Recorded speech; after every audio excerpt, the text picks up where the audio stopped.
mother's side, the grandparents I grew up with.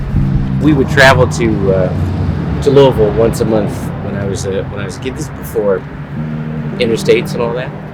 So down through Indiana, southern Indiana, and on. And then they would take drives. That was their vacation. They would drive all over the place. And they had a green book because they had to know where it was okay and where it wasn't. We brought food in the car. Remember the shoebox full of chicken? Because you didn't know where you could stop. Whether you'd be it was a great way to ruin a trip, to have somebody not just threaten you, but humiliate you.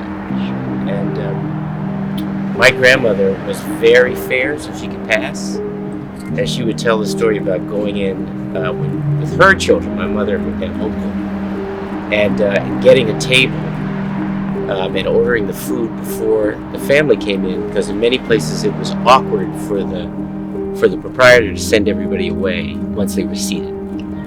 And she told this story about once trying this, and then beckoning my grandfather, my mother, my uncle in.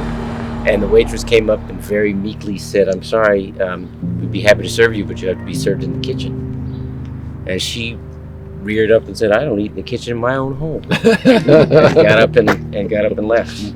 But there was, the Green Book was a big deal. It was a big deal just to function.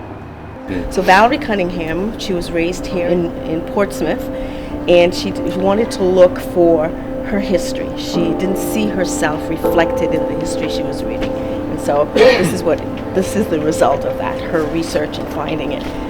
We are at the African burial ground. I'm going to show you where the coffins were. There was a poem, and it's in the back of the silhouette. I stand for the ancestors here and beyond.